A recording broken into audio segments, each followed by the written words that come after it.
Mystery at Blind Frog Ranch. Fans recently grew concerned after police listed Chad Ollinger as a missing person in the area, asking the public for information.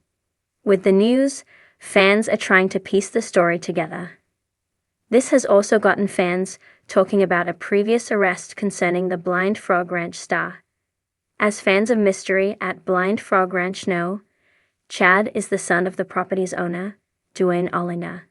He previously sold his crop dusting business and family home to help support the Eastern Utah ranch. Chad helps his father and the team in the search for lost treasure in the area, which is rumored to be haunted by local legends. On the show, Chad is known for taking dangerous risks to help out with the operations at the ranch. This includes donning a scuba suit to investigate the area's unknown cavern system.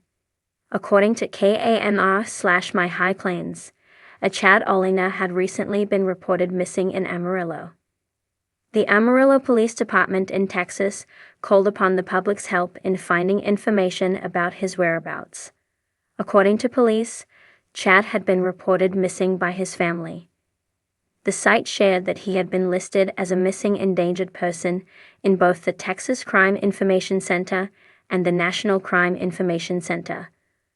People with any information were encouraged to contact the authorities. Back in 2024, as previously reported, Blind Frog Ranch's Chad Ollinger was arrested during an incident in Texas. At the time, he attempted to evade cops after being pulled over on his motorcycle. On social media, fans grew concerned for Chad's whereabouts. Some on social media were unsure if the Chad mentioned in the story was the same person as the Blind Frog Ranch star. Fan continued, noting, "This is really bizarre." Others commented that this makes sense for a developing story. A few fans of the show also shared other reactions to the story, with a few also commenting on the Blind Frog Ranch star's previous 2024 arrest. Some comments included, "At the outer reaches of nowhere, where high desert sky met scrubbed earth, and the silence wrapped itself around the land like a drapery of dust, Blind Frog Ranch lay half-hidden among silverleaf sage and outcropping basalt. Once a place of odd comfort, with its patched corals and weathered windbreakers, the ranch had become something else entirely, a threshold where absence carved its hollow into every corridor, every wall. Chad Ollinger had belonged there, in ways easier to feel than define. He had moved into that place like someone slipping into long unworn boots, rugged but pliant, intent on making a home where less had flourished before. His hands were as familiar with rope and hoof as they were with old leather journals, his voice, though now silent in absence, having been the hum of evening chores, a low murmur against the clinking tack, the rustle of feed sacks, the distant call of rattlers. In his presence, the ranch felt alive. Then he vanished. The report that landed on the sheriff's desk was terse. The police list for the county had been updated. The entry read, Chad Ollinger, age unknown, but estimated mid-40s, last seen 3 days ago at Blind Frog Ranch, status, missing, endangered. The style of the listing carried urgency and dread without elaboration. Yet even while each line typed itself coldly into official databases in the ranch's corals, there was no quiet reassurance, only a linger of oil-slick fear, lengthening with each passing hour. Investigators crossed the property cautiously, boot prints slipping across sun-baked earth, ears straining for tracks of something unnatural. The wind moved soft, the kinds of soft winds that carried half-heard secrets. No indication of a scuffle, no blood, no broken fence board, only the echo of chores abruptly abandoned. A half-fed mare lingering at the gate, feed troughs half-emptied, hayloft door left ajar, the scent of fresh sweat, human and equine, hanging like a question. As the police scribbled notes, the ranch's faded Blind Frog sign creaked on its post. The name spoke of oddities, of toads blind in the midday glare, adapted by letting darkness guide them. Small miracle, small threat. The motto had been embraced by Chad. He liked the idea of stillness enabling sight, of being forced to listen, to track what the eyes could not. In his absence, the name felt portentous. The investigators mapped every inch of the terrain. They noted the patterns of rattlesnake holes, the scatter of quail feathers, the contours of arroyo that cut the land like a knife. Within those washes, they searched for footprints altered by wind, flipped stones, fur caught on mesquite. A flashlight beam met only cactus spines and drifting sand. There was no direction, only that absence, swelling. Behind the scenes, the sheriff's office pushed out the missing endangered notice to neighboring counties. Radios crackled talk of concern. The region held winter-cold nights, even in summer's approach, but exposure of any kind carried its perils here. Chad was experienced, yes. Yet the land could twist hope into tragedy in the blink of a rattler's strike, the slip of a ridge underfoot, the betrayal of solitude. On the third evening, as dusk deepened into violet, the ranch's brackish water tank bubbled. Dust gathered in the low glow of the solar-powered lanterns that lined walkways. The horizon pressed close, a wall of burnt orange that gave no quarter to indigo night. Rank hands waited, not expecting return, yet heartbeats clung to small illusions, to the idea that maybe Chad would come striding out of the dark, dusty, alive. Later, in the sheriff's charts, endangered meant what it usually did: possible mental impairment, or hazardous surroundings, or both.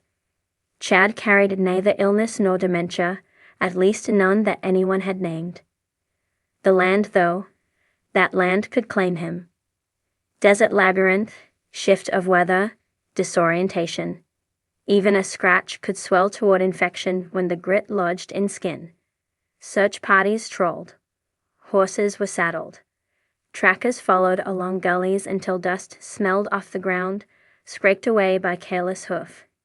Infrared drones scanned scrub and cliff fall, offering opportunistic glimpses that resolved into shapes: rocks, shrubs, nothing human. At night, coyotes called, and their cries swelled across the arroyo, reminding all how fragile solitude could be. Within the house, a worn leather journal lay open on the kitchen table under a dim lantern. Pages spoke of plans, notes on animal health, musings about how to coax water from a well, sketches of frog-shaped trinkets that gave the ranch its odd brand. The last entry ended mid-sentence, the pen tip separated from the page by blank space, as if the words themselves evaporated. Neighbors on dusty dirt roads spoke in hushed tones. One woman, whose property lay downhill from the ranch's pump house, reported hearing footsteps at odd hours, as though someone circled the well after dark. But when she called out, only wind replied. Another family recalled a flickering flashlight gradient across the mesquite. Nothing precise, only flickers. Late one morning, an old truck's engine stuttered as it pulled onto the ranch's drive. The deputy stepped out, boots kicking up red dust. He looked across the terrain. The parched soil, the lonesome house perched against distant ridges. He gripped the radio mic. The listing for Chad had been in place for 4 days now. The endangered tag pulsed in the search logs whenever a new team set out. For him, missing endangered had become a kind of plea. Hurry, hurry. In the house, the air felt thick, untouched by wind. The refrigerator hummed a low note. On the counter, coffee mug sat half-filled.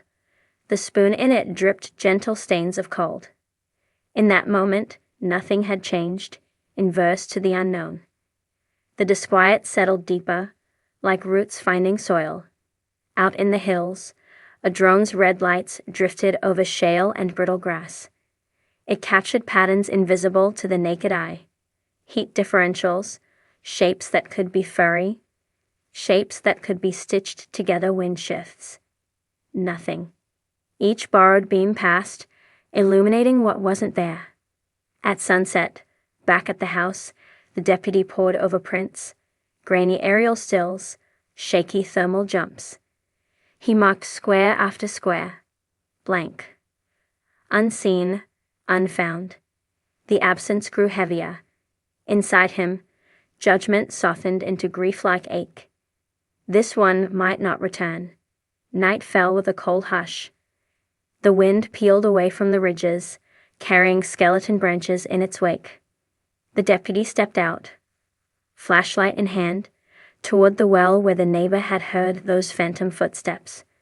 The beam captured only dark water, clean rim, no footprints in the dry dirt beside it. Even the insects seemed muted. He thought of the listing: missing, endangered. 2 words seated like stones on the official page.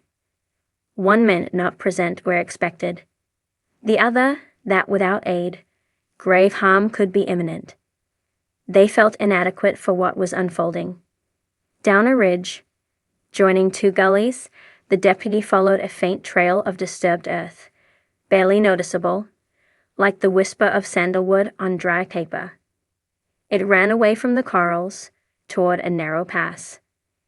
He traced it by feel rather than sight, letting his senses calibrate to the silent clues. Cracked pebbles turned over, tufts of grass too pale. His heart thumped in his throat. He radioed for backup, but only static climbed back. They converged under the ridge's lip. There, nestled in a shale crook, lay a pad of bare flesh, pale but not human. A shedded snake's skin, coiled and intact. The deputy's mind catalogued. Rattle-shafted venom, tooth-shedding logic. The animal had been there, shed in place. Its presence spoke of one small life forging ahead. The absence of Chad remained.